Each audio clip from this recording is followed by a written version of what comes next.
રાણાવાવ તાલુકાના આ આદિતપરા ગામમાં વીજ પુરવઠાની બહુ મોટી સમસ્યા છે સર્જાતી હોય છે.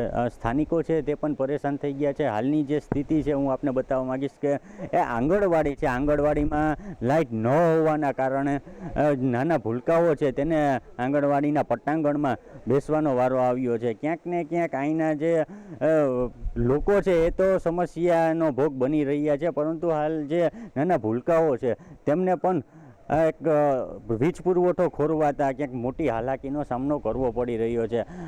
જે પોરબંદરમાં પણ ગરમીનું પ્રમાણ છે તે વધવાના કારણે લોકોના સ્વાસ્થ્ય પર પણ અસર થાય છે. આપણી સાથે અહીંના જે આગેવાન છે તે જોડાઈ ગયા છે. એમને પૂછશું કે હાલની જે વીજ પુરવઠાની સમસ્યા છે તો તેને લઈને લોકોને કેટલી તકલીફ પડે છે. કાકા, જે આંગણવાડી છે, આંગણવાડીમાં લાઇટ ન હોવાના કારણે કેટલી વાર રજૂઆત કરવામાં આવી છે, શું તકલીફો પડે છે? તકલીફો સાહેબ એ પડે કે તમે અત્યારે હાલ જોવો જ છો કે આ બાળકોના વાલીઓ અહીંયા બહાર બેહાડે.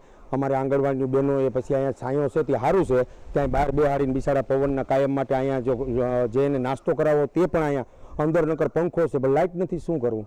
આ બાળકો કેટલા હેરાન થાય એના ઉપર દયા નથી આવતી. અમે વારંવાર રજૂઆત કરતા સાહેબ, હું આ ન્યૂઝના માધ્યમથી, જે સંદેશ ન્યૂઝના માધ્યમથી એમ કહું કે મુખ્યમંત્રી સુધી હું તો કહું આ વસ્તુ અમારી પહોંચે તો જ કંઈક અમારો લાઇટનો નિકાલ આવશે, નકર આ ગામમાં ક્યારેય સાહેબ આવશે નહીં લાઇટનો નિકાલ. જો આ ભૂલકા તમે જોવો છો ને સામે જ છે.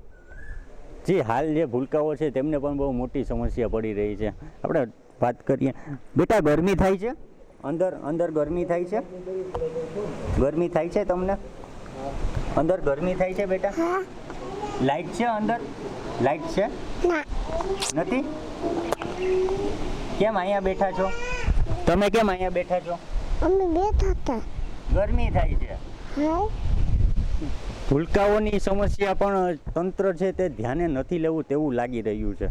વીજ પુરવઠાનો બહુ મોટો પ્રશ્ન છે તે આ ગામમાં સર્જાતા લોકો, સ્થાનિકો અને જે ભૂલકાઓ છે તે પણ હાલાકી ભોગવી રહ્યા છે. ઋષિ થાનકી, સંદેશ ન્યૂઝ, પોરબંદર.